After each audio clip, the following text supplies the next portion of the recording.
Hey guys, today we are talking about Pseudocystia persea, which is known as lace bug. And here in the Hawaiian Islands, we've had a really hard time with this bug invading all of the islands. Oahu, Maui, and the Big Island are the most infected.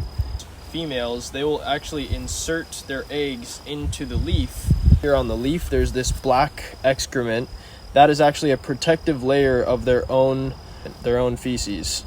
And eggs are actually all over this leaf right here. They're just really fine. They're actually 1/12 of an inch, so they're really hard to see. You end up just kind of seeing this on the outside of your avocado trees. And this can be a real problem if it's not taken care of because these spread quickly. We don't really have seasons here in Hawaii, so these can actually multiply multiple times in a year's span. You have generation after generation, unlike other places where they have a dormancy.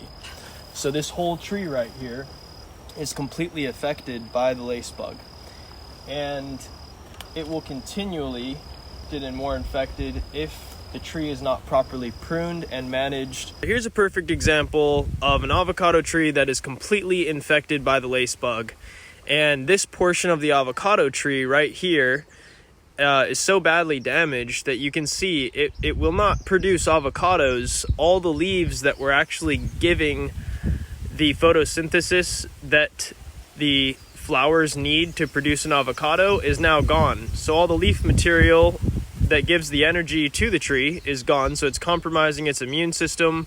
It's unable to produce fruits. And you can see all the browning in these leaves right here. That's from all of those lace bugs extracting all the nutrients out of the leaf and injecting their eggs and birthing them right into the leaf material tissue. So what we're going to do to mitigate this issue and possibly just cure it altogether is trim back a bunch of the lace bug infected spots, and we're going to try and actually keep these branches here and let them regrow material. But as we're doing all of this, we're going to be spraying this tree with insecticide and get this thing back to its healthy homeostasis.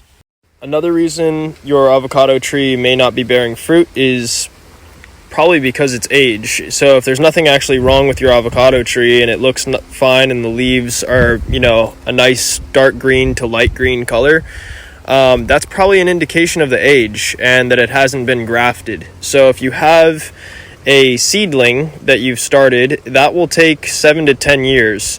And if you have a grafted avocado tree, and you'll bear fruits within 3 to 4 years if it was grafted. So non-grafted, you're looking at 7 to 10 years.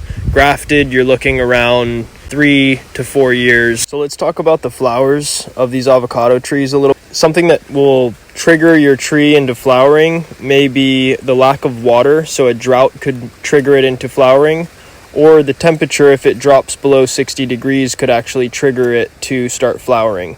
Avocados are hermaphroditic, so they actually have type A and B flowers that actually open at different times of the day. In the morning, the female flowers will actually open up, and then they'll cross-pollinate with the male pollen.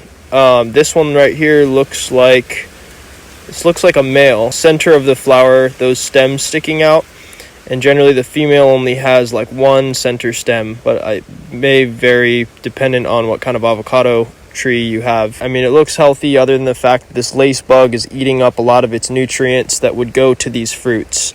So that is a big issue, and we're going to take care of that and let this guy fruit with beautiful avocados.